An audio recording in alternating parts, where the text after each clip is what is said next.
Hello everyone, I'm Raphael and I'll be breaking down my painting process today. What I like to personally do is imagine the image as clearly as my mind allows, and I simply try to project it onto the canvas almost as if I'm going to trace it. Before every stroke, I try to imagine the line before it's actually made. In the beginning, I make an effort to get a fairly clean sketch, especially with something I'm not familiar with, such as these characters' poses and interaction. Give extra attention to the areas of focus, as they'll have the most detail. The non-focal areas can and should be less clear. A painting has multiple stages, and it is critical that you are most careful and methodical in the beginning. Any mistakes here, and you'll be paying for it later with interest.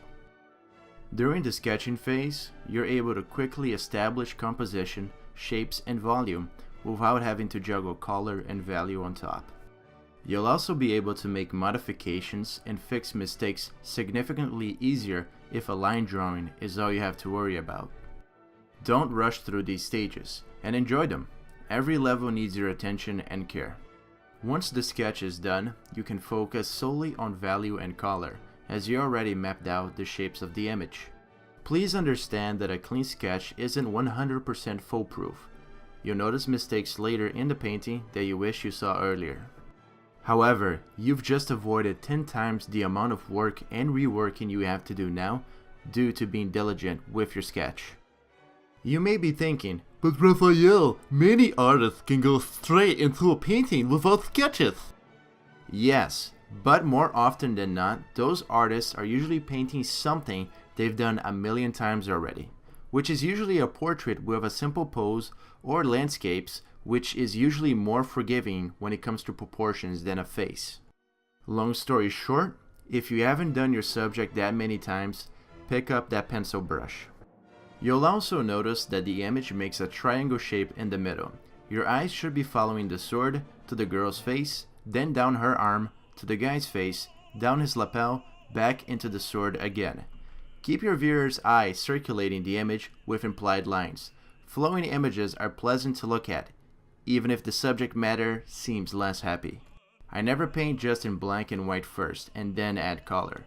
Color itself has value, so it doesn't make sense for me to build it up later, as it will change the black and white painting. So what's the point?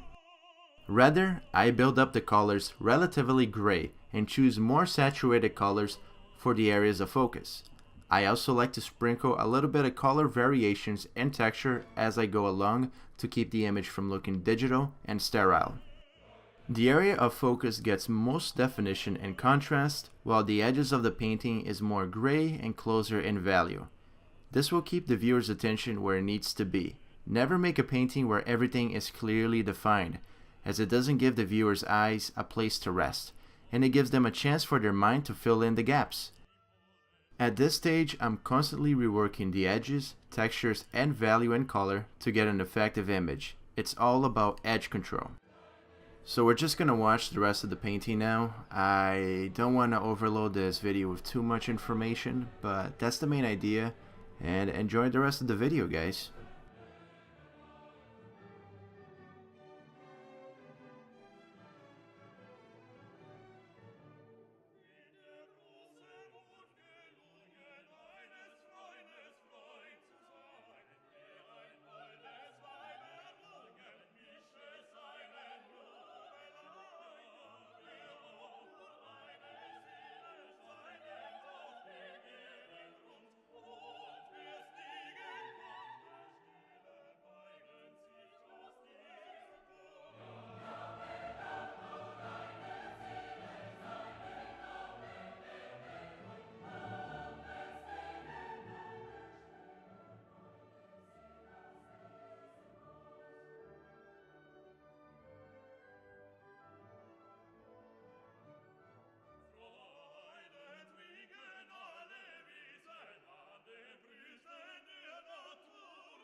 Alright, the image is done. Thank you for watching, and I hope you found some information valuable.